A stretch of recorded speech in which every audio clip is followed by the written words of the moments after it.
noches, bienvenidos a la hora macabra, donde lo paranormal susurra, lo inexplicable se revela y el miedo encuentra su voz.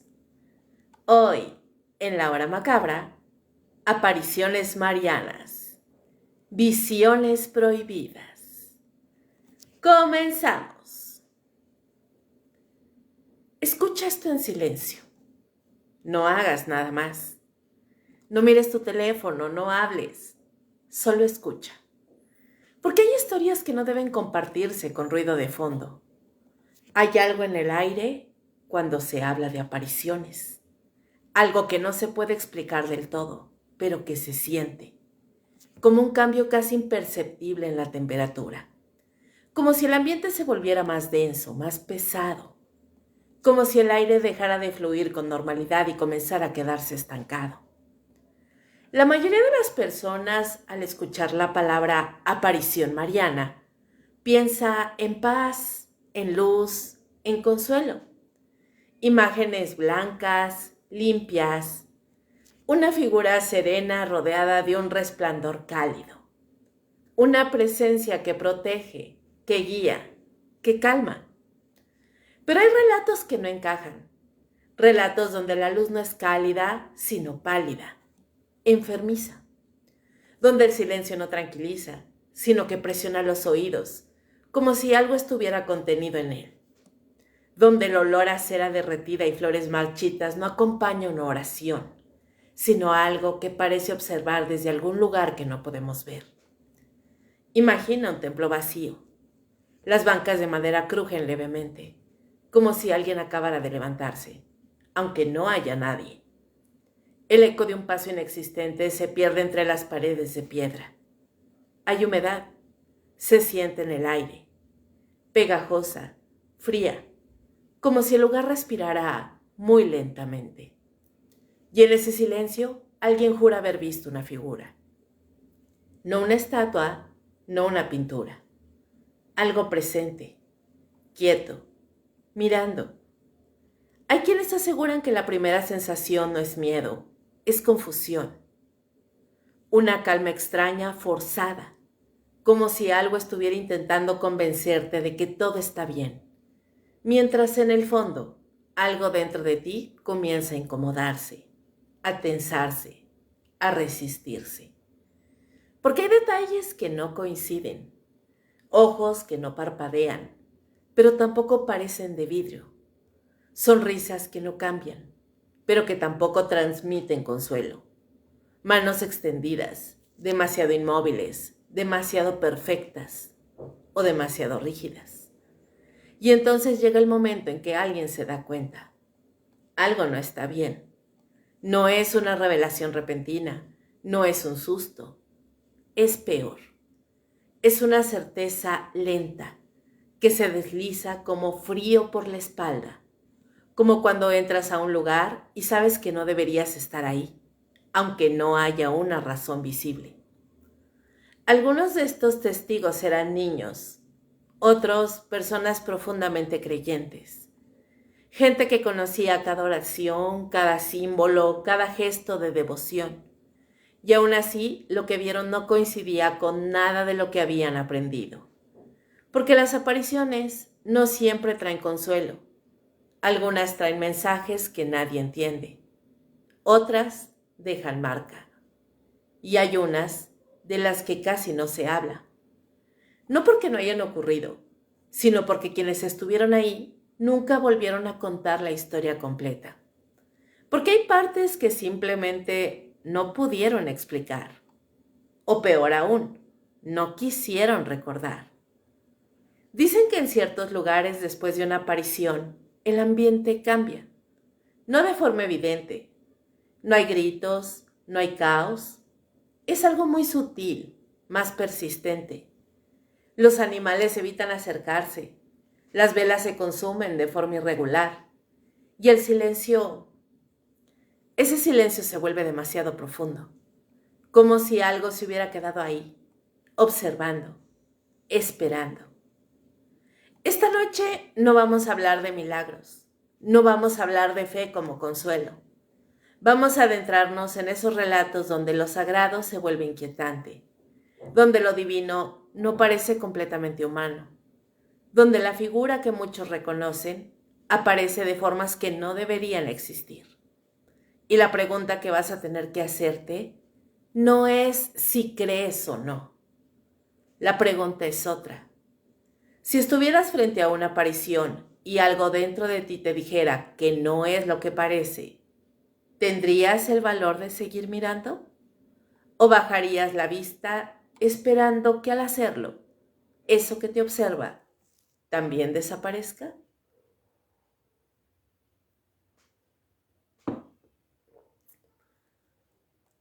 Fátima, la primera mirada.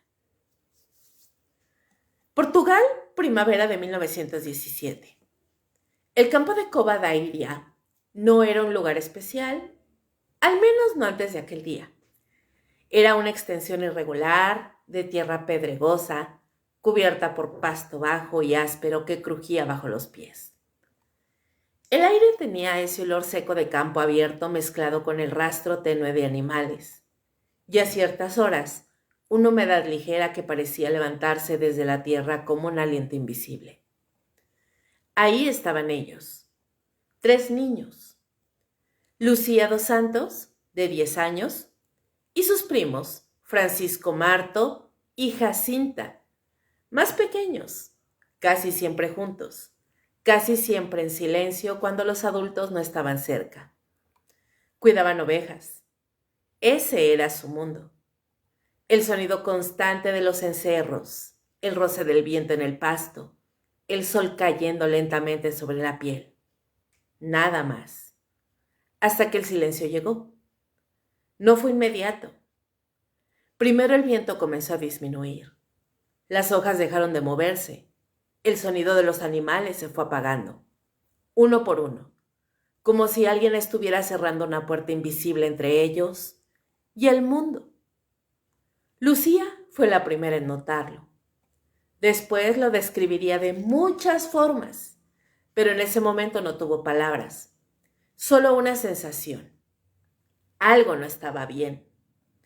El aire se volvió pesado, no denso como antes de una tormenta, distinto, como si el espacio mismo se hubiera detenido. Y entonces la luz. No descendió del cielo como un rayo, no iluminó todo de golpe, fue más localizada.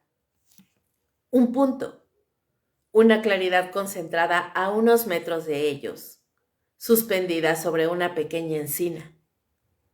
Francisco levantó la cabeza, entrecerrando los ojos. Jacinta se acercó un poco más a Lucía. Ninguno habló, porque lo que estaban viendo no se parecía a nada que hubieran visto antes. La luz comenzó a tomar forma, no con rapidez, sino con una lentitud que obligaba a observar cada cambio, como si el tiempo se estirara alrededor de ese punto brillante. Y dentro de esa claridad apareció una figura, una mujer. Eso dirían después, pero en ese momento no era tan simple, porque no era solo una mujer, era luz con forma de mujer. Lucía intentó mirarla directamente, pero no pudo sostener la mirada mucho tiempo. Más tarde diría que era más brillante que el sol, pero sin quemar. Sin embargo, eso no significa que fuera fácil de ver. Había algo en esa luminosidad que obligaba a desviar los ojos, no por dolor, sino por una especie de saturación, como si el ojo humano no estuviera hecho para fijarse en algo así durante demasiado tiempo. El silencio se hizo más profundo. Ni el viento, ni los animales, ni el mundo. Solo ellos y esa presencia. No tengáis miedo. La voz no salió de un punto específico. No vino del cielo. No vino de la figura. Al menos no de la forma en que una voz humana lo haría. Era suave, clara, pero extrañamente contenida, como si no viajara por el aire, sino que apareciera directamente en el espacio que ocupaban. Jacinta apretó la mano de Lucía. Francisco no dijo nada, porque, según relataría después, él no escuchaba la voz, solo la veía. Ese fue el primer detalle que no encajó. 3 niños, 3 testigos, y no todos percibían lo mismo. Lucía dio un paso adelante, no por valentía, fue por impulso. ¿De dónde es usted?, preguntó. La figura no se movía, no como lo haría una persona. No había desplazamientos naturales, no había pequeños ajustes de postura. Era fija, demasiado fija. Soy del cielo. La respuesta fue inmediata, sin vacilación, sin duda. Y sin embargo, algo en la forma en que fue dicha dejó una sensación difícil de explicar. No era lo que dijo, era cómo. Había una perfección casi rígida, como si cada palabra estuviera colocada exactamente donde debía, sin margen de error, sin humanidad. Lucía tragó saliva. ¿Y qué quiere de nosotros?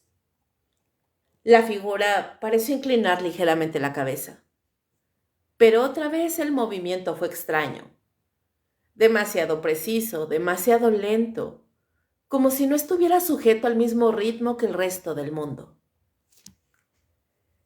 Quiero que volváis aquí durante 6 meses, el día 13. El aire no cambió, pero algo en el ambiente sí, como una tensión sutil, invisible. Y rezad el rosario todos los días. Las palabras eran conocidas, familiares, pero la forma en que caían no traía consuelo inmediato, traía responsabilidad, peso. ¿Y vamos a ir al cielo?, preguntó Jacinta casi en un susurro. La figura respondió. Primero a Lucía, luego a Jacinta, luego a Francisco. Cada respuesta medida, exacta, pero no igual. Y ahí surgió algo más. Lucía lo sentiría después, no en ese momento, pero ya estaba ahí. Una diferencia, una leve distancia. No todos estaban siendo tratados de la misma forma. No todos estaban recibiendo lo mismo. El olor apareció entonces, muy tenue, casi imperceptible, pero estaba ahí. Algo limpio, como cera caliente mezclada con aire frío. Un aroma que no pertenecía al campo, que no venía de las ovejas, que no tenía origen visible. La figura continuó hablando, sobre oración, sobre sacrificio, sobre algo que debía cumplirse, pero no explicó todo.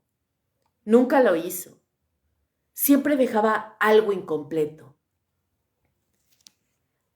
¿Podemos decir esto?, preguntó Lucía.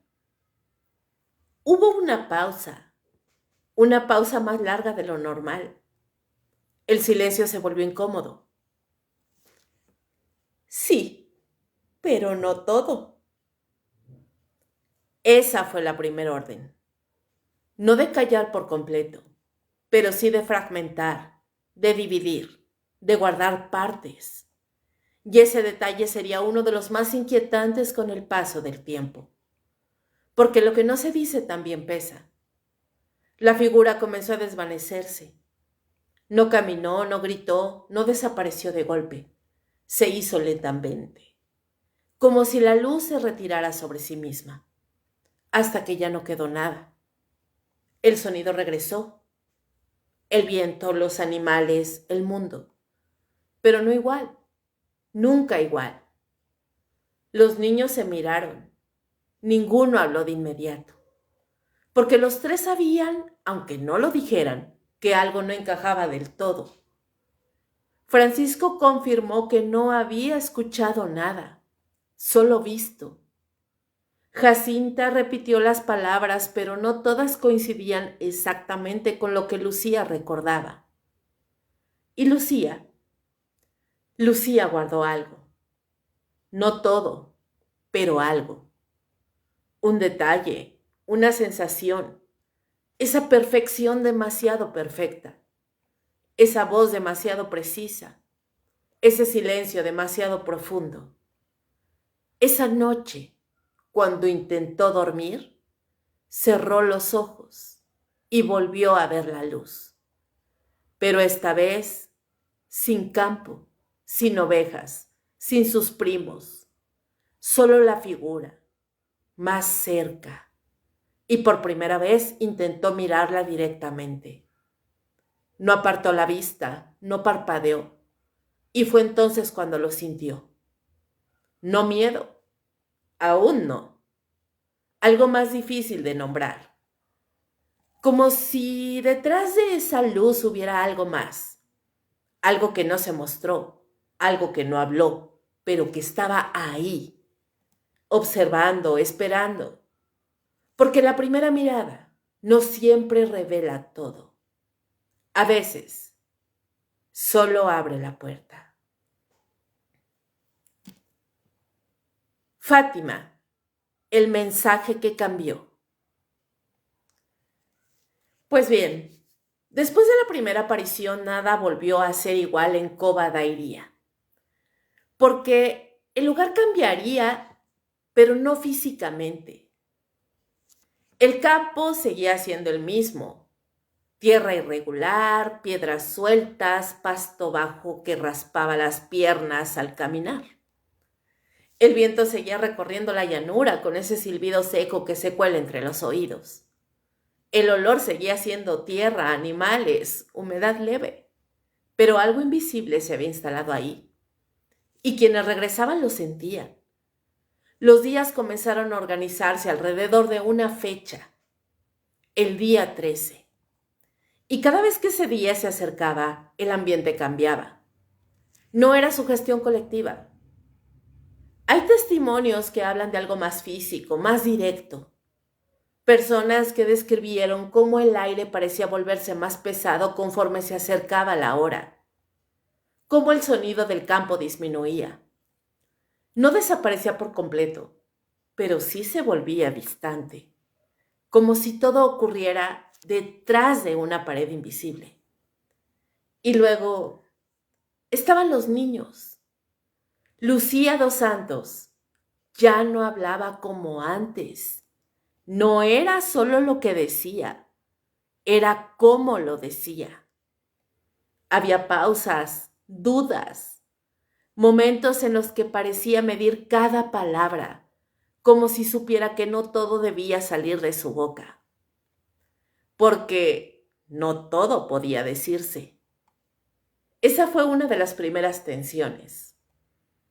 La figura, la que ellos identificaron como la Virgen de Fátima, no solo hablaba de oración o sacrificio, también entregó secretos. No uno, 3. Y desde el principio no estaban destinados a ser compartidos completos. Lucía lo dejó claro en el tiempo. Había partes que se podían contar y partes que no. Y eso generó incomodidad. Porque en un fenómeno que se suponía divino, claro, luminoso, apareció algo distinto. Fragmentación, silencio impuesto, contenido restringido. ¿Qué mensaje verdaderamente luminoso necesita ser ocultado? El segundo encuentro marcó un cambio. No en la presencia, en el contenido. Las palabras comenzaron a adquirir otro peso. Ya no eran instrucciones, eran advertencias, pero advertencias incompletas. Se habló de sufrimiento, de guerra, de consecuencias si la humanidad no cambiaba. Pero no se dieron detalles precisos, nunca fechas exactas, Nunca nombres directos. Todo era sugerido, como si el mensaje estuviera diseñado para ser interpretado, no entendido. Y eso generó algo inevitable: múltiples versiones. Con el paso de los días la noticia se extendió, primero en el pueblo, luego en regiones cercanas y finalmente más allá. La gente comenzó a llegar, curiosos, devotos, escépticos, cada uno con una expectativa distinta y cada uno percibiendo algo ligeramente diferente, porque no todos veían lo mismo. Algunos aseguraban ver la figura, otros solo luz, otros nada, pero aún así se quedaban, porque incluso sin ver, sentían una presión en el ambiente, un silencio extraño, una sensación difícil de explicar, pero lo suficientemente intensa como para no ignorarla. Y entonces llegó octubre, el día 13, el día que marcaría el punto más alto y también el más desconcertante. Más de 70,000 personas se reunieron en ese campo. La lluvia había caído durante horas. El suelo estaba empapado. El lodo se adhería a los zapatos, pesado, frío, incómodo. El cielo estaba cubierto por una capa espesa de nubes grises, bajas, casi aplastando el paisaje. El ambiente olía a humedad concentrada, a ropa mojada, a tierra removida por cientos de pasos. Y sin embargo nadie se iba. Esperaban. Algunos rezaban, otros murmuraban, otros simplemente observaban el cielo, hasta que algo ocurrió. Primero la lluvia se detuvo, de golpe, sin transición. El sonido constante del agua desapareció, dejando un vacío sonoro que muchos describieron como incómodo, como si el silencio llegara demasiado rápido, demasiado completo. Y entonces la luz cambió. Las nubes comenzaron a abrirse, pero no de forma natural, no como cuando el viento las empuja lentamente. Fue más abrupto, como si algo las separara. El sol apareció, pero no como siempre. No era ese brillo blanco que obliga a cerrar los ojos. Era distinto, más opaco, más visible. Testigos afirmaron que podían mirarlo directamente sin dolor. Y ahí comenzó lo que después se llamaría el milagro del sol. El astro comenzó a moverse, no desplazarse, moverse, como si girara sobre sí mismo, como si vibrara. Algunos dijeron que cambió de colores, otros que descendía hacia la tierra, otros que parecía acercarse de forma amenazante. Pero, nuevamente, no todos vieron lo mismo. Ese es el punto clave. Miles de personas, un mismo evento. Algunos no vieron nada. Hubo múltiples versiones. Pero los que no vieron nada o los que sí lo vieron, no vieron nada fuera de lo normal. Solo un sol que apareció entre las nubes. Pero quienes sí vieron algo coincidían en una sensación: inquietud. No todos hablaron de asombro, no todos hablaron de belleza. Algunos hablaron de miedo, de la sensación de que el sol se acercaba demasiado, de que algo no seguía las reglas, de que el cielo estaba haciendo algo que no debía. Y mientras eso ocurría, los niños estaban ahí, en el mismo campo, en el mismo punto, mirando y después hablando. Pero otra vez, no todo fue dicho. Con el paso de los años, los llamados secretos de Fátima comenzaron a salir a la luz. Primero uno, luego otro. El tercero tardó décadas. Y cuando finalmente se reveló, no todos quedaron satisfechos, porque había expectativas, interpretaciones previas, versiones que circulaban desde hacía años. Y lo que se presentó oficialmente no coincidía del todo con lo que muchos esperaban. Eso generó tensión entre creyentes, entre investigadores, entre la iglesia y quienes exigían más claridad. Porque cuando un mensaje se construye sobre fragmentos, lo que falta pesa tanto como lo que se dice. Y hay otra cosa, algo que rara vez se menciona con la misma intensidad. Los niños no salieron intactos de esto. Francisco y Jacinta Marto murieron pocos años después, víctimas de enfermedad, pero sus comportamientos habían cambiado. Mayor recogimiento, actitudes más severas, una carga emocional que no correspondía a su edad. Lucía vivió más tiempo, mucho más, y durante años cargó con ese conocimiento fragmentado, con ese recuerdo, con esas palabras incompletas y con algo más, algo que no siempre expresó abiertamente. La dificultad de explicar lo que vio sin dejar fuera lo que no podía decir. Porque eso es lo que hace inquietante este caso. No es solo lo que ocurrió, es lo que quedó entre líneas, lo que no se explicó completamente, lo que se interpretó de distintas formas dependiendo de quién lo mirara. Porque sí, pasó. Sí, hubo testigos, hay registros, pero incluso dentro de ese marco real hay grietas, pequeñas inconsistencias, diferencias en percepción, silencios.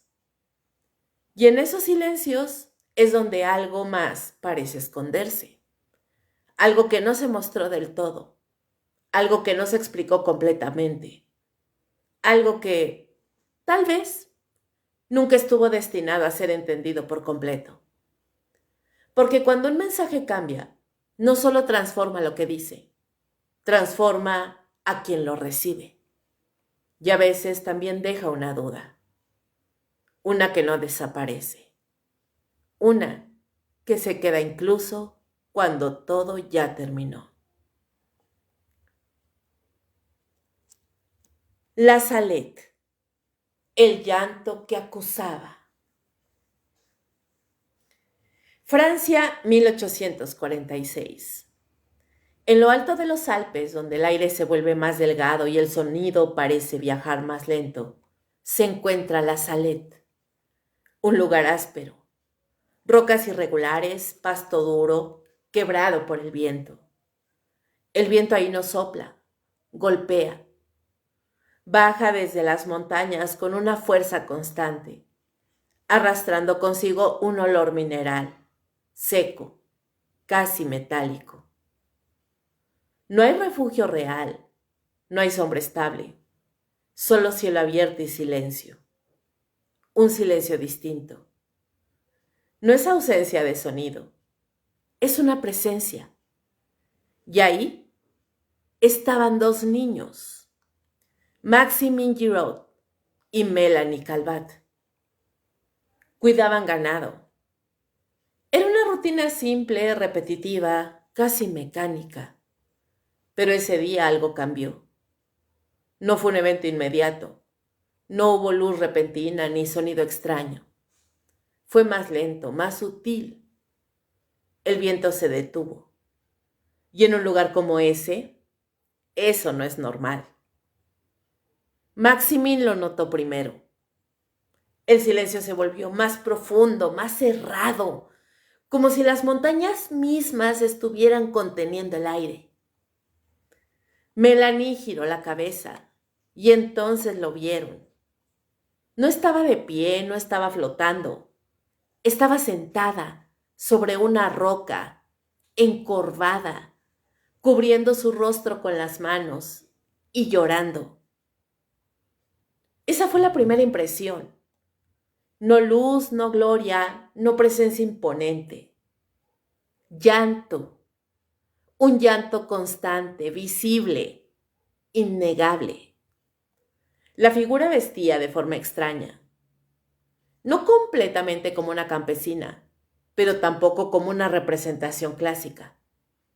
Había brillo en su ropa, pero no era uniforme. No era ese resplandor limpio que se describe en otras apariciones. Era más irregular, fragmentado, como si la luz estuviera adherida a ciertas partes, pero no a otras. Los niños no se acercaron de inmediato. Se quedaron quietos, observando. El sonido no venía del viento, venía de ella. Un sollozo bajo, repetitivo, sin pausa, sin cambio, como si no se agotara, como si no necesitara respirar. Melanie dio un paso, luego otro, y entonces la figura levantó la cabeza. El rostro estaba mojado, pero no era solo el brillo de las lágrimas. Había una textura, una densidad en ese líquido que corría por su piel, que algunos describieron después como más espesa de lo normal, más visible, más presente. Acercaos, hijos míos, no tengáis miedo. La voz era suave, pero no completamente reconfortante. Había algo en ella, una carga, como si cada palabra llevara un peso emocional que no terminaba de liberarse. Los niños se acercaron lentamente. El aire seguía inmóvil, demasiado inmóvil. Si mi pueblo no quiere someterse, me veré obligada a dejar caer el brazo de mi hijo. Las palabras no fueron suaves, no fueron ambiguas, fueron directas y cargadas. No había consuelo inmediato en ellas. Había advertencia, reproche, una sensación clara de decepción. Maximín frunció el ceño. No entendía todo, pero entendía lo suficiente. El tono no era el de alguien que viene a consolar, era el de alguien que viene a señalar. Hace tiempos que sufro por vosotros. La figura volvió a cubrir su rostro por un momento. El llanto no se detuvo. Nunca se detuvo. Ese fue uno de los elementos más inquietantes del relato. No hubo pausa, no hubo transición entre hablar y llorar. Ambas cosas coexistían, como si una no interrumpiera a la otra, como si el llanto no fuera una reacción, sino un estado permanente. Os he dado 6 días para trabajar. Me he reservado el 7º y no me lo quieren conceder. El mensaje continuó. Habló de castigo, de cosechas que se perderían, de hambre, de sufrimiento, no como posibilidad lejana, sino como consecuencia directa, condicionada. Si no cambian, esto ocurrirá. Ese fue el eje. No era una advertencia vaga, era una advertencia con tono de inevitabilidad. Melanie sintió frío, pero no por el clima. Era un frío interno que subía lentamente desde el estómago hasta el pecho, porque algo en esa presencia no encajaba con la idea de consuelo. Encajaba más con juicio. Y luego ocurrió algo más. La figura habló en voz baja. Primero a Maximín, luego a Melanie, por separado. Ninguno escuchó lo que se le dijo al otro. Ese fue el inicio de los secretos. Mensajes individuales, distintos, privados. Y eso complicó todo. Porque con el tiempo esos secretos cambiarían, se modificarían, se ampliarían, se reinterpretarían. Maximín daría versiones distintas en distintos momentos de su vida. Melanie también. Algunas más extensas, algunas más dramáticas, algunas incluso contradictorias. Y ahí es donde la historia comenzó a tensarse, no solo por lo que ocurrió ese día, sino por lo que vino después. Porque cuando un evento depende de testigos y esos testigos cambian su relato, la idea entre lo ocurrido y lo interpretado se vuelve difusa. Pero en ese momento los niños no pensaban en eso, solo escuchaban. Hacedlo saber a todo mi pueblo. Esa fue la instrucción final. No guardar, no fragmentar. A diferencia del caso anterior, aquí el mensaje debía difundirse, pero lo que se difundió no fue uniforme. Eso generó tensión con la iglesia, con las autoridades, con quienes escuchaban, porque el mensaje no era cómodo, no era tranquilizador, no era fácil de aceptar, era duro, directo y cargado de una emocionalidad que no todos consideraban divina. La figura se levantó, lentamente. El llanto continuaba, los ojos abiertos, las lágrimas visibles. Descendió unos pasos por la pendiente y entonces comenzó a elevarse. No de golpe, no de forma abrupta. Fue gradual, como si dejara de pertenecer al suelo poco a poco, hasta que la luz la envolvió y desapareció. El viento regresó, con fuerza, golpeando otra vez las rocas, moviendo el pasto, arrastrando el sonido de nuevo por la montaña. Pero algo había quedado. No en el paisaje, en los niños. Y quienes escucharían la historia después.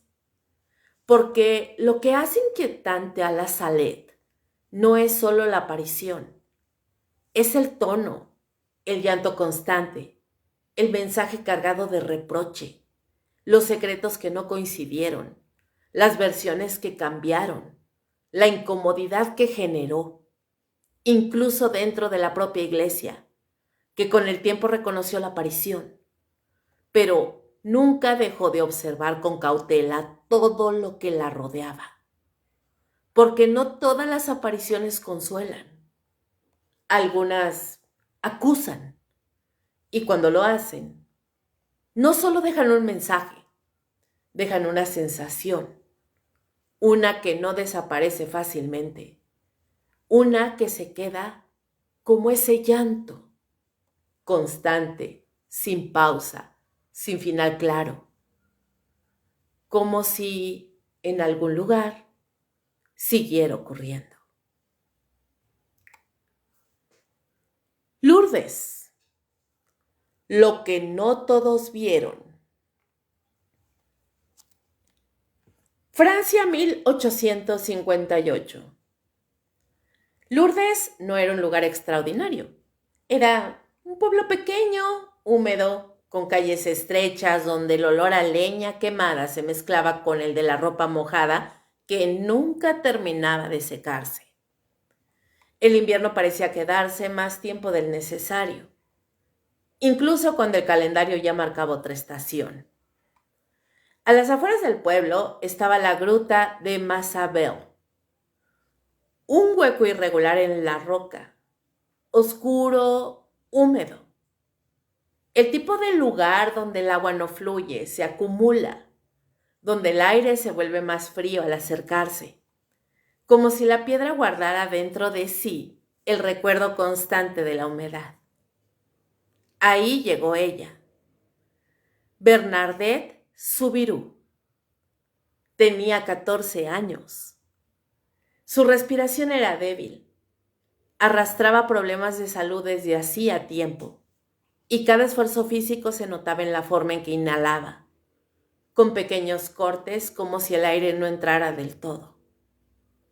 Ese día no estaba sola, iba acompañada de otras 3 niñas. El objetivo era simple: recoger leña, nada más. El río cercano corría con un sonido constante, arrastrando pequeñas piedrecillas. El viento movía los arbustos secos. Todo era normal, hasta que dejó de serlo.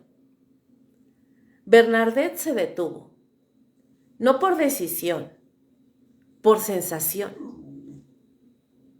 Un cambio, primero en el sonido. El río seguía ahí, pero más lejos, como si alguien hubiera cerrado una puerta entre ella y el resto del entorno. Luego el aire, más frío, más concentrado. Las otras niñas siguieron moviéndose, hablando. No notaron nada. Ese fue el primer punto de ruptura. Lo que estaba ocurriendo no era compartido. Bernadette giró la cabeza hacia la gruta y entonces lo vio. Una figura en una cavidad de la roca, pequeña, luminosa, pero no con una luz que iluminara todo. Era una luz contenida, encerrada en sí misma. Las otras niñas no reaccionaron, no miraron, no sintieron. Solo Bernadette. Ese fue uno de los elementos más desconcertantes del caso. Desde el inicio la experiencia fue individual. ¿Veis eso?, preguntó, pero nadie respondió, porque no había nada que ver para las otras niñas. Bernadette avanzó unos pasos, lentamente. El suelo estaba húmedo, resbaloso. El olor a tierra mojada se intensificaba conforme se acercaba a la gruta, pero había otro olor, más sutil, más limpio, como aire frío después de la lluvia, pero sin lluvia. La figura no se movía, estaba ahí, de pie, con una postura serena, pero no rígida. A diferencia de otros relatos, aquí había algo más fluido, más natural. Y sin embargo, no todos la veían. Ese contraste generó incomodidad desde el principio, porque lo que Bernadette describía no coincidía con lo que las otras niñas percibían. Y eso despertó dudas. No después, desde ese mismo momento. No tengáis miedo. La voz llegó, suave, pero esta vez con una característica distinta. Bernadette la escuchó claramente, pero no como un eco, no como algo sin dirección. La percibió como si viniera de la figura. Eso la diferenció de otros casos. Pero aún así, nadie más la escuchó. Las otras niñas miraban a Bernadette confundidas, como si estuviera reaccionando a algo inexistente. Y en cierto modo, así era. Para ellas no había nada. Bernadette se arrodilló, no por obligación, sino por impulso. La sensación que describiría después no era miedo, era atracción. Pero no una atracción emocional. Era algo más físico, como si su cuerpo respondiera a una presencia que lo demás hacía que no importara, como si el resto de las niñas no pudieran percibir. La figura comenzó a hablar, no todo en ese primer encuentro, pero sí lo suficiente, sobre oración, sobre penitencia, sobre regresar. Y Bernadette escuchaba atenta, pero también afectada, porque su experiencia no era solo visual o auditiva, era sensorial, completa. Con el paso de las apariciones, ella describiría cambios en el ambiente que otros no registraban. Ráfagas de viento que solo ella sentía. Cambios de temperatura localizados. Olores que aparecían y desaparecían. Una especie de aislamiento dentro del mismo espacio. Como si en el lugar coexistieran dos realidades. Una compartida y otra exclusiva.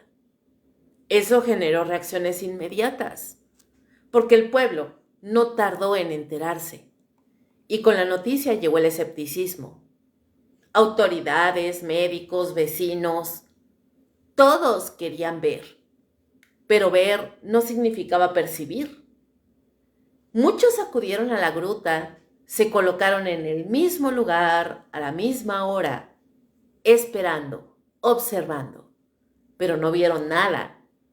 Solo a Bernadette hablando, mirando un punto vacío, respondiendo a algo que no estaba ahí, al menos no para los demás. Eso incomodó y mucho, porque lo que no se puede compartir se pone en duda. Algunos pensaron que fingía, otros que estaba enferma, otros que algo más ocurría, pero no sabían qué. Y mientras tanto, ella seguía regresando, una y otra vez. Cada encuentro más intenso, más definido.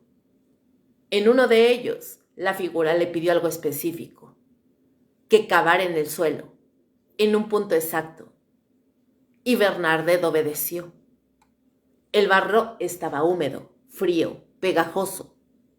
Sus manos se ensuciaron. El agua que brotó al principio era turbia, poco clara, pero con el tiempo se volvió transparente. Ese gesto sí fue visto por todos, pero la razón detrás, no. Y eso volvió a marcar la diferencia. Lo visible y lo percibido no coincidían. La figura finalmente se identificó, no de inmediato, no de forma directa. Dijo ser la Inmaculada Concepción, un término que Bernadette, por su nivel educativo, difícilmente habría usado por cuenta propia. Ese detalle sorprendió, pero no eliminó las dudas, porque aún quedaban cosas, elementos que no encajaban del todo en la narrativa popular. Por ejemplo, el estado en el que estaba Bernadette durante las apariciones. Algunos testigos hablaron de una especie de trance, de una desconexión del entorno, de una fijación total en la figura, incluso cuando la rodeaban, incluso cuando la tocaban, incluso cuando intentaban distraerla. Ella no reaccionaba, como si estuviera en otro plano. Pero eso no siempre se menciona, o al menos no con detalle. Tampoco se menciona con la misma fuerza la incomodidad de quienes estaban ahí, porque no todos sintieron paz. Algunos sintieron extrañeza, otros inquietud, no por la figura, sino por la situación, por esa división clara entre lo que uno ve y lo que otro no puede percibir. Porque cuando una experiencia es completamente individual, se vuelve difícil de validar, pero también difícil de descartar. Y eso es lo que hace a Lourdes inquietante desde otra perspectiva. No hay contradicciones fuertes en el mensaje, no hay reproche como en otros casos, pero hay algo más sutil, más profundo: la soledad de la experiencia, la carga de ver cuando nadie más puede hacerlo, la presión de sostener una realidad que no se puede compartir completamente. Porque al final, todos estaban ahí, en la misma gruta, en el mismo momento, respirando el mismo aire, escuchando el mismo río, y sin embargo no estaban viendo lo mismo. Y eso deja una pregunta que no desaparece fácilmente. Si una presencia se manifiesta, pero solo algunos pueden percibirla, ¿eso la hace menos real o más difícil de entender? Porque hay cosas que no se ocultan, simplemente no se muestran a todos.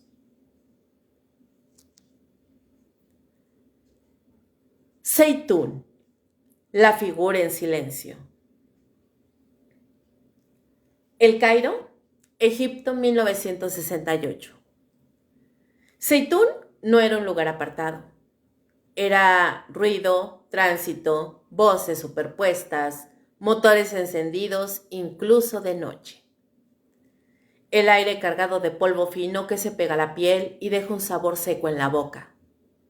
Olor a gasolina, a concreto caliente durante el día y a humedad retenida en las paredes al caer la noche.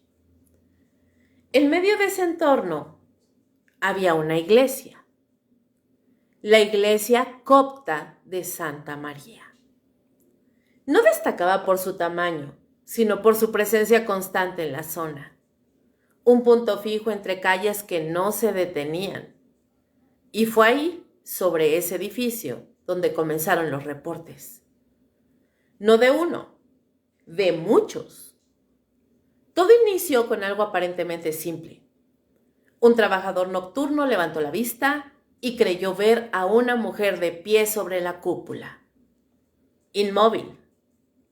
Pensó que era alguien intentando lanzarse. Otros miraron, y entonces ocurrió lo que cambiaría todo. La figura no cayó, no se movió como una persona, no reaccionó, porque no era una presencia física en el sentido habitual. Era luz, una figura formada por luz, pero no por una luz difusa, no por un resplandor que se pierde en el aire. Era una silueta definida, con forma humana, con contornos claros y completamente silenciosa.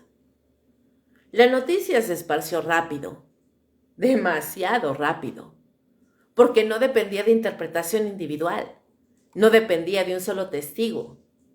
Ahí todos podían verla. Cristianos, musulmanes, personas sin afiliación religiosa. No importaba. La figura estaba ahí, visible para cualquiera que levantara la mirada en el momento adecuado. Y eso es lo que hace a Zeitún diferente. No era una experiencia íntima, no era una visión personal, era colectiva, masiva y aún así inexplicable. Las noches comenzaron a llenarse de gente, miles, familias enteras.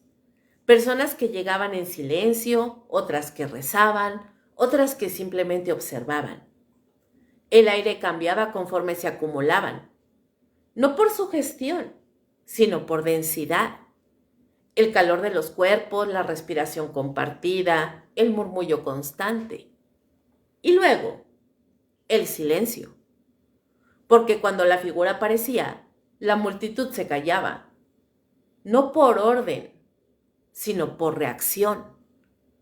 Era un silencio que caía como si algo lo impusiera.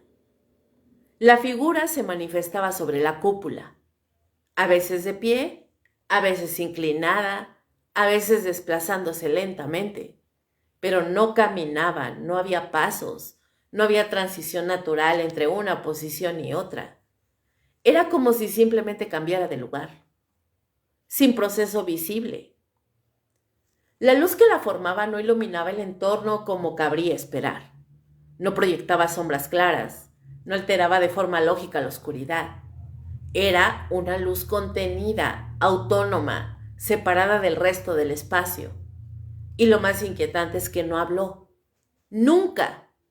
No hubo mensajes, no hubo palabras, no hubo instrucciones, nada. Solo presencia. Y eso generó una tensión distinta. Porque en otras apariciones el contenido es lo que se analiza. Aquí simplemente no había contenido, solo interpretación. Algunos veían en ella consuelo, otros una señal divina, otros no sabían qué pensar, pero todos coincidían en algo. No era normal. Las apariciones no fueron únicas, no ocurrieron una sola vez. Se repitieron durante meses, incluso años, en distintos momentos, en distintas condiciones. Algunas noches la figura era más intensa, más brillante, más definida. En otras se volvía más tenue, más difusa, pero siempre reconocible. Testigos describieron cambios. A veces parece inclinar la cabeza, otras extender los brazos. En ciertas ocasiones se acompañaba de luces más pequeñas, como fragmentos que se desprendían o como aves luminosas que no hacían ruido. El cielo sobre la iglesia parecía distinto cuando ocurría. No necesariamente más claro, pero sí más presente. Como si la oscuridad tuviera textura, como si el aire se volviera más denso al mirarlo. Y sin embargo, no había comunicación. Eso obligó a absolutamente todos a llenar el vacío. La iglesia copta reconoció el fenómeno.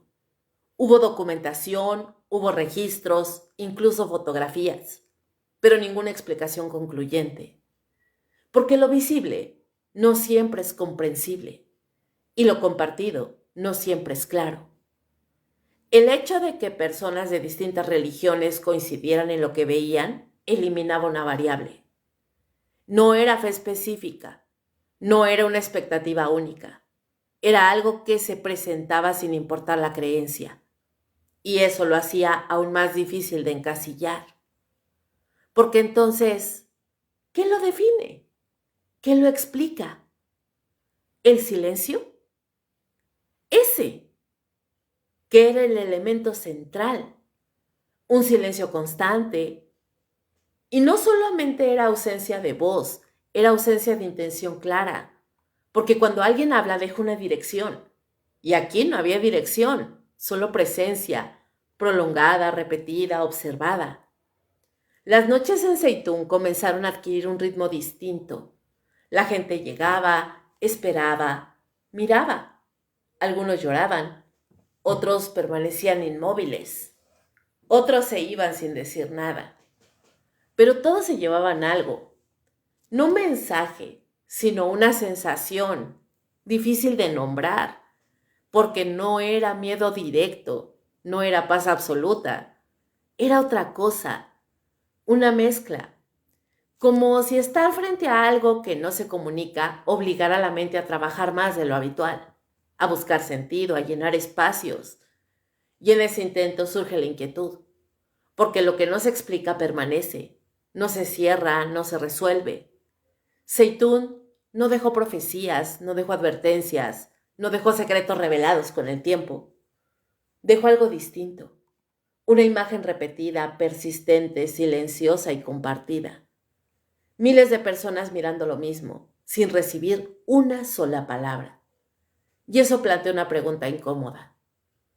Porque si una presencia se muestra de forma tan clara, tan constante, tan visible, pero no dice nada, ¿qué se supone que debemos entender? ¿Es un mensaje sin palabras? ¿O es algo que no necesita comunicarse porque su sola presencia ya es suficiente? Y si es así, ¿suficiente para qué? Porque hay apariciones que hablan y hay otras que solo están ahí, observando, sin explicar, sin responder, sin irse del todo. Garabandal, las caídas y los trances. España 1961. San Sebastián de Garabandal no era un lugar al que se llegara por casualidad. Era un pueblo pequeño, aislado entre montañas, donde los caminos eran de tierra y piedra, irregulares, duros, y donde el silencio de la noche no se interrumpía con nada más que el viento colándose entre las casas. El aire ahí tenía un olor totalmente constante a madera húmeda, a tierra fría, a vida detenida en el tiempo. Cuando ocurrió la primera experiencia no hubo luces en el cielo, no hubo multitudes, solo 4 niñas: Conchita González, Mariloli Manzón, Jacinta González y Maricruz González. Jugaban nada más. Risas, pasos rápidos sobre el suelo duro, pequeñas nubes de polvo levantándose con cada movimiento. Y entonces se detuvieron. No al mismo tiempo, pero casi, como si algo hubiera interrumpido el ritmo natural del momento. Una sensación, primero leve, luego más clara, una presión en el ambiente, no visible pero perceptible, y después el cambio, no en el cielo, en ellas, sus cuerpos, sus miradas, sus posturas. Las niñas entraron en lo que muchos testigos describirían después como éxtasis. Pero esa palabra no alcanza, porque lo que se vio en Garabandal no era solo contemplación, era transformación física. Sus rostros se tensaban, los ojos se fijaban en un punto que nadie más podía ver, y luego las caídas, hacia atrás, sin aviso, sin intentar protegerse. El cuerpo se dejaba ir completamente como si la gravedad no representara un riesgo. Y aún así, no se lastimaban. No había reflejo de defensa, no había manos intentando amortiguar. Nada. El impacto ocurría, pero el daño no. Eso se repitió una y otra vez, ante testigos, ante vecinos, ante personas que llegaban de otros lugares al escuchar lo que estaba ocurriendo. El suelo no era blando, no era tierra suelta, era piedra, irregular, dura, y aún así las niñas caían sin consecuencias visibles. Eso generó desconcierto, pero no fue lo único. Durante esos trances sus movimientos cambiaban. No eran movimientos erráticos, no eran convulsiones. Eran precisos, pero naturales. Caminaban hacia atrás a gran velocidad, sin tropezar, sin mirar. Luego sus cuerpos se inclinaban en ángulos que no parecían cómodos. Sostenían posturas durante largos periodos sin mostrar fatiga. Y lo más inquietante es que no respondían al entorno. Podían gritarles, tocarlas, interrumpirlas, y ellas no reaccionaban, como si estuvieran en otro lugar, en otro nivel, separadas del resto. Los testigos comenzaron a hablar, a describir lo que veían, y las palabras no eran siempre las mismas. Algunos hablaban de algo divino, otros no estaban seguros, porque lo que ocurría no se parecía del todo a lo esperado. No era serenidad, no era quietud, era intensidad, era algo más físico, más visible, más difícil de ignorar. Y luego los mensajes. Las niñas afirmaban recibir palabras, instrucciones, advertencias, sobre castigo, sobre consecuencias, sobre un futuro que no sería favorable si no cambiaba algo. El tono no era ligero, era simbólico, era directo. Se hablaba de un aviso, de un castigo, de un milagro. 3 eventos, 3 momentos, pero sin fechas claras, sin detalles completos. Otra vez fragmentos, otra vez ambigüedad. Y eso generó tensión, no solo entre quienes escuchaban, también dentro de la iglesia. Porque Garabandal no fue aceptado completamente, no fue rechazado de forma absoluta, pero tampoco aprobado como otros casos. Quedó en un punto intermedio, en la observación, en duda, y eso aumentó la inquietud, porque cuando algo no se valida, pero tampoco se descarta, permanece suspendido, como una pregunta sin respuesta. Los trances continuaron durante años, no días, no semanas, años. Las niñas repetían los mismos patrones, las mismas caídas, los mismos movimientos. Y cada vez había más gente, más testigos, más ojos observando, más interpretaciones. Algunos intentaron explicar, sugirieron estados alterados, fenómenos psicológicos, pero había detalles que no encajaban.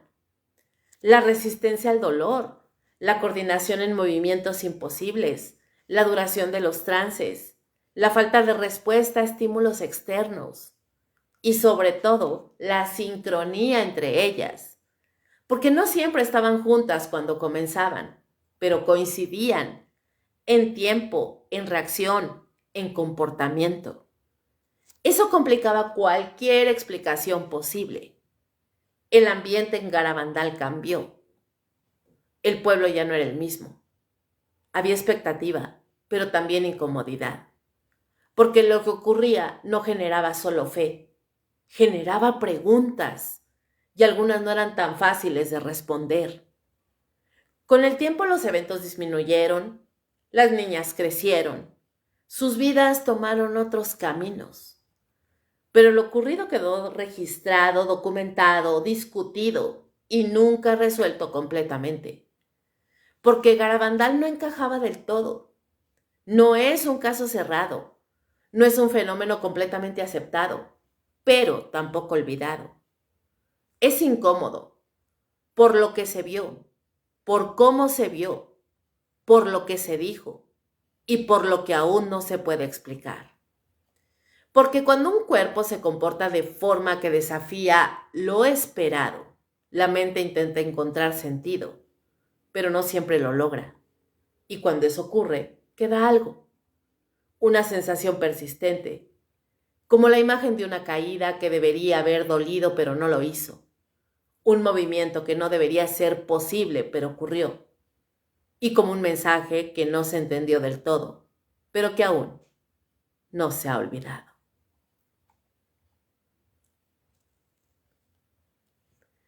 Medjugorje, Gorge, lo que continúa. Bosnia y Herzegovina, 1981. Medjugorje no era un punto en el mapa que llamara la atención. Era un punto sencillo, rodeado de colinas pedregosas, donde el calor del verano se queda atrapado entre las casas y el polvo se levanta con cada paso. El aire ahí tiene un olor seco, casi áspero, como si la tierra misma estuviera desgastándose lentamente bajo el sol. Todo cambió en junio. 6 jóvenes afirmaron haber visto una figura en una colina. No 1, no 2, 6. Vika Ivankovic, Mirjana Dragicevic, Ivan Dragicevic, Ivanka Ivankovic, Marija Pavlovic y Jabok Kolo.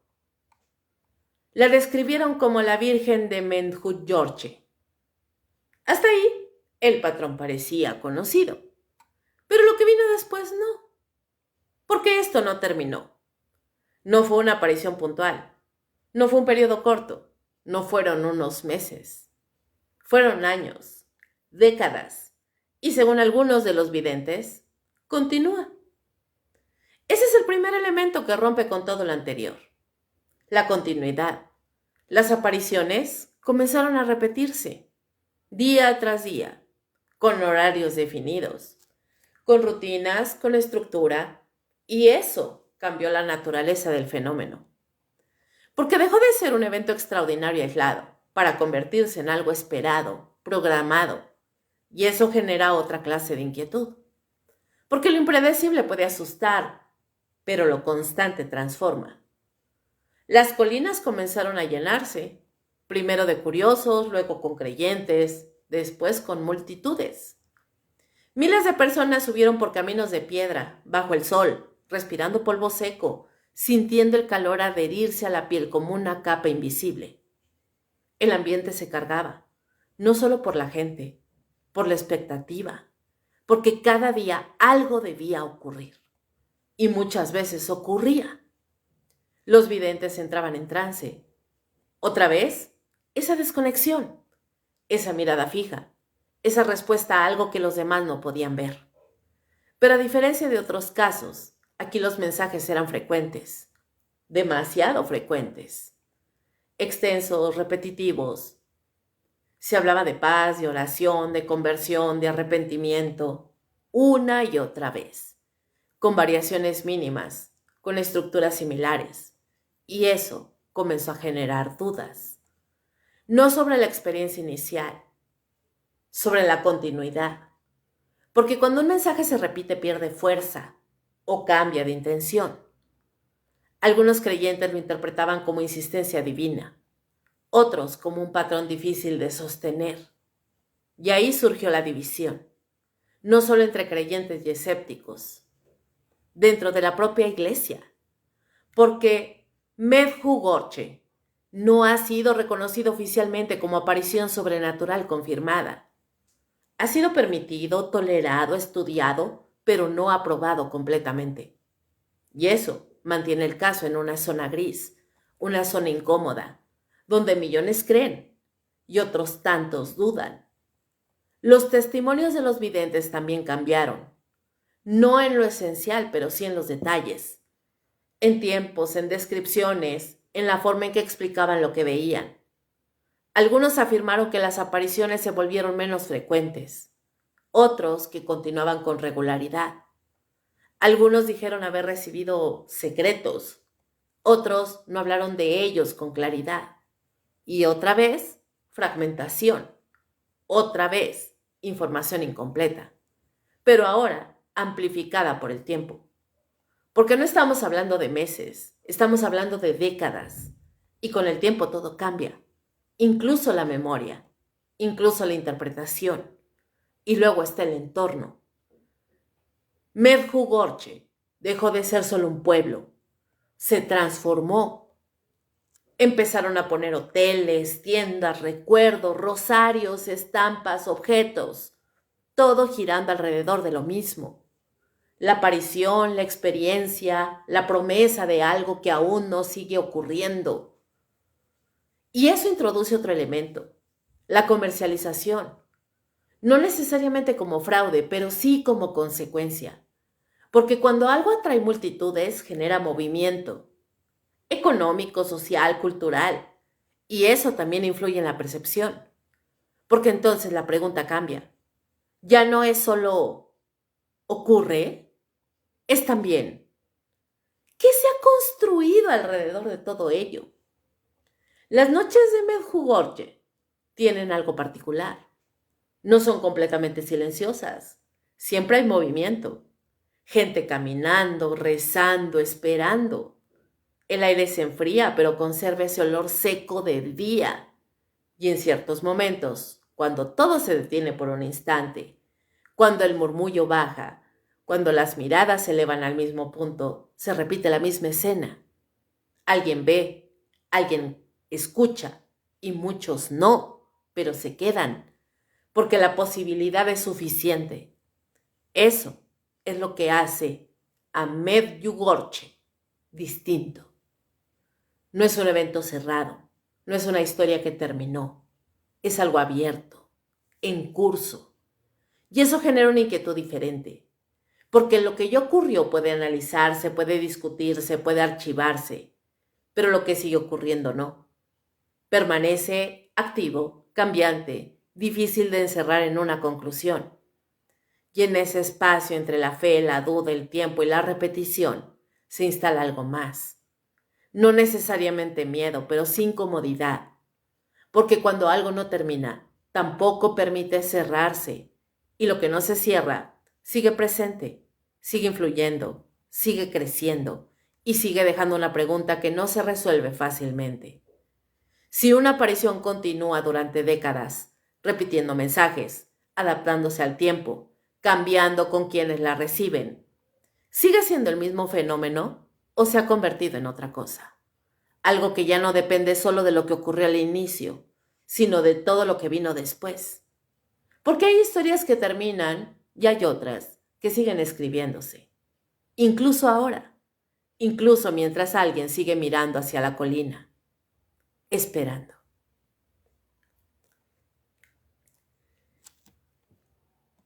No todas las apariciones llegan a convertirse en santuarios. No todas reúnen multitudes. No todas son recordadas.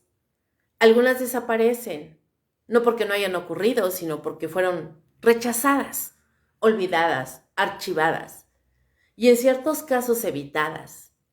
Porque dentro del mismo fenómeno existe una línea que no siempre se menciona con claridad. La línea entre lo aceptado y lo descartado. Y es ahí, en ese territorio incierto, donde las historias se vuelven más inquietantes. A lo largo de los años han existido múltiples casos de personas que aseguraron haber visto a la Virgen y cuyos relatos no solo fueron puestos en duda, fueron negados, investigados y finalmente rechazados por autoridades eclesiásticas. No por falta de testigos, no siempre, sino por algo más complejo, las contradicciones. En muchos de estos casos el patrón se repite. Una persona o varias afirman haber visto una figura, la describen, reciben mensajes. Al inicio todo parece seguir una estructura conocida, pero con el paso del tiempo algo cambia. Las versiones dejan de coincidir, los detalles se modifican, las fechas no encajan y el mensaje pierde coherencia. Se vuelve errático, inestable, difícil de sostener. Algunos hablan de revelaciones que cambian de un día a otro, otros de instrucciones que se contradicen. Un mensaje que primero consuela y luego amenaza. Uno que invita a la calma y después anuncia testigos inmediatos sin condición clara. Ese cambio es uno de los principales puntos de alerta, porque lo que se espera de lo divino, al menos en términos doctrinales, es coherencia. Y cuando esa coherencia se rompe, la duda crece. Pero no es lo único. Hay casos en los que el tono del mensaje se vuelve excesivo, apocalíptico, no como advertencia, como insistencia. Fin del mundo inminente, castigos inevitables, destrucción sin matices, sin posibilidad de cambio, sin espacio para la interpretación. Y eso genera otro tipo de inquietud, porque no se percibe como guía, se percibe como presión, como urgencia constante, como una voz que no permite pausa. Y en ese tipo de relatos hay algo más, el impacto en quien lo vive, porque muchos de estos videntes no salen intactos. Sus comportamientos cambian, se aíslan, se vuelven más rígidos, más obsesivos. Algunos repiten los mensajes una y otra vez sin variación. Otros los amplían, los hacen más intensos, más extremos. Y con el tiempo, la línea entre lo que dicen haber visto y lo que interpretan comienza a desdibujarse. No siempre es evidente, pero está ahí, en la forma en que hablan, en la manera en que reaccionan, en cómo sostienen una experiencia que ya no puede ser verificada. Y es ahí donde la Iglesia interviene. No de inmediato, no sin observar. Se investigan los casos, se analizan testimonios, se revisa el contenido, se observa el comportamiento de los involucrados. Y en algunos casos, la conclusión es clara. No hay evidencia suficiente. O peor aún, hay elementos que contradicen lo esperado. Y entonces se descarta. Pero descartar no borra, solo clasifica. Porque esas experiencias ocurrieron para alguien. Fueron reales en la mente, en el cuerpo, en la percepción de quien las vivió. Y eso deja una pregunta abierta. Si alguien cree haber visto algo con absoluta certeza, si reacciona físicamente, si cambia su vida por completo a partir de eso, ¿qué ocurrió realmente? ¿Error? ¿Sugestión? ¿Construcción mental? ¿O algo más? ¿Que no encaja dentro de lo aprobado? Hay algo donde varias personas coinciden, pero no completamente. Donde todos dicen haber visto algo, pero no lo mismo. Donde el mensaje cambia dependiendo de quién lo recibe. Y esa fragmentación vuelve todo más difícil de sostener, porque lo colectivo pierde fuerza cuando no es consistente, y lo individual no basta. Pero hay algo más inquietante aún. Los casos que comienzan con aceptación y terminan en rechazo. Historias que al inicio parecían legítimas, que reunieron personas, que generaron expectativa y que con el tiempo se desmoronaron. No por falta de fe, por exceso de inconsistencias. Eso deja una sensación distinta, porque no se trata de algo que nunca funcionó. Se trata de algo que en algún momento pareció funcionar y luego no, como si algo hubiera cambiado, como si la experiencia inicial no fuera la misma que la final. Y eso abre una posibilidad incómoda. ¿Puede un fenómeno de este tipo alterarse con el tiempo? ¿Puede transformarse? Puede contaminarse por interpretación, por presión, por expectativa, o nunca fue lo que realmente parecía desde el principio.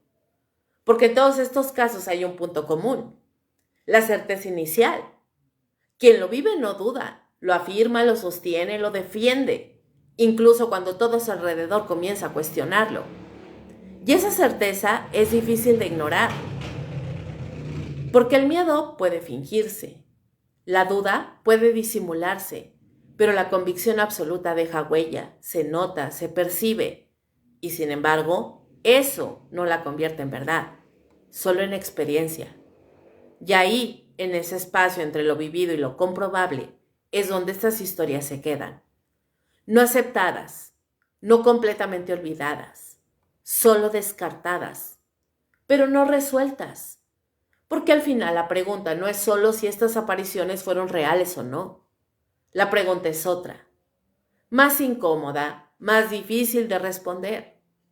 Si algunas fueron aceptadas y otras no, ¿qué exactamente es lo que marca la diferencia? ¿La coherencia? ¿El mensaje?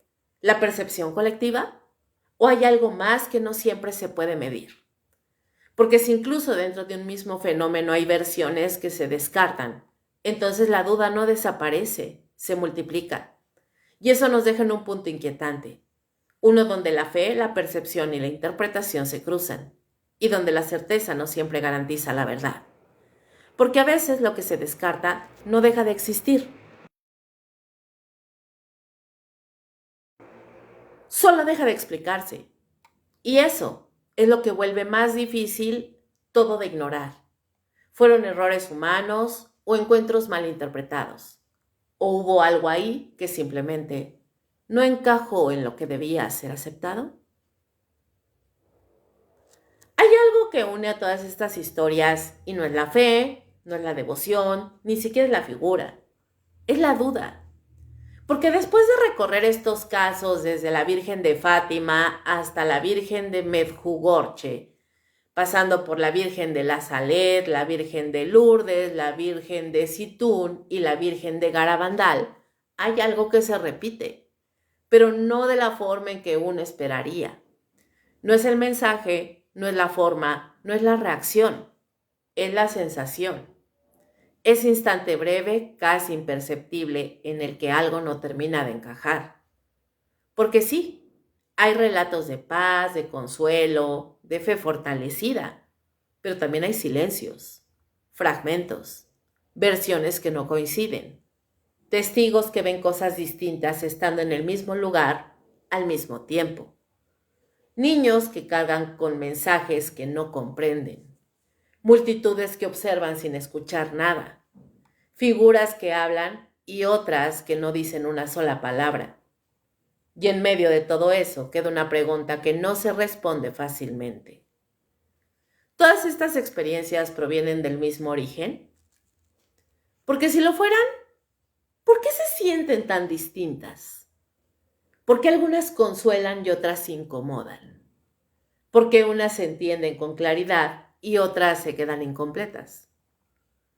Imagina por un momento que estás ahí, no escuchando esto, sino de pie en uno de esos lugares, en el campo húmedo de Fátima, en la montaña fría de la Salet, en la gruta oscura de Lourdes, en la cúpula silenciosa de Situn, el camino de piedra de Garabandal o la colina de Medjugorje de noche. No como oyente, como testigo. El aire cambia, no de forma evidente, pero lo sientes. El sonido se modifica. El tiempo parece moverse distinto y entonces ves algo o crees verlo o alguien a tu lado lo ve y tú no. ¿Confías en lo que percibes o en lo que otros te dicen? ¿En lo que sientes o en lo que se supone que deberías sentir? Porque ese es el punto más inquietante de todos. No lo que aparece, sino cómo se percibe. Porque lo divino en teoría debería ser claro, debería ser uniforme, debería ser comprensible. Pero aquí no siempre lo es. Aquí hay fragmentos, vacíos, silencios que pesan tanto como las palabras. Y eso deja una sensación difícil de ignorar. Como si algo no estuviera del todo alineado. Como si dentro de un mismo fenómeno hubiera diferencias que no deberían existir. Y aún así, están registradas, documentadas, observadas por miles. Y eso es lo que lo vuelve más inquietante. No estamos hablando de relatos aislados. Estamos hablando de eventos que ocurrieron frente a personas, que dejaron huella, que cambiaron vidas y que incluso hoy siguen sin cerrarse completamente. Porque hay algo que no se menciona lo suficiente. Después de una aparición, el lugar cambia. No físicamente, pero sí en la forma en que se percibe. Hay sitios donde la gente habla más bajo, donde el silencio se siente más denso, donde incluso quienes no creen prefieren no quedarse demasiado tiempo, como si algo permaneciera, no visible, no activo, pero presente, observando, esperando. Y entonces la pregunta final no es si crees o no, tampoco es si ocurrió o no, es otra, más personal, más incómoda. Si estuvieras frente a una de estas apariciones y en lugar de paz sintieras algo distinto, algo que no puedes explicar, algo que no coincide con lo que te dijeron que deberías sentir, ¿confiarías en esa sensación? ¿O la ignorarías para no romper la idea de que todo eso tiene que ser bueno? Porque no todo lo que brilla tranquiliza, no todo lo que se presenta como divino se siente igual. Y si alguna vez en silencio, en un lugar donde el aire se vuelve más pesado, llegas a sentir que algo te observa, sin moverse, sin hablar, sin explicarse, tal vez la pregunta no sea qué es. Tal vez la pregunta sea, ¿por qué sigue ahí? Y así es como damos por concluida esta emisión en un día especial de la hora macabra. Esta emisión la transmití el día de hoy porque el sábado tuve problemas técnicos, chicos. Quienes estuvieron escuchando parte de la emisión el sábado, pues ya sabrán que en el área donde estaba, el internet estaba bastante malito, la señal de Wi-Fi casi inexistente, en fin. Entonces es por eso que estoy trayendo la emisión completa el día de hoy, por una situación totalmente especial. Las emisiones van a seguir siendo los jueves con Neteando, los viernes con Perturbador y los sábados con La Hora Macabra. Y bueno, muchísimas gracias por estar atentos a la emisión especial del día de hoy. Los invito a seguirme en mi canal de YouTube, donde estarán disponibles todas las emisiones de La Hora Macabra y Perturbador.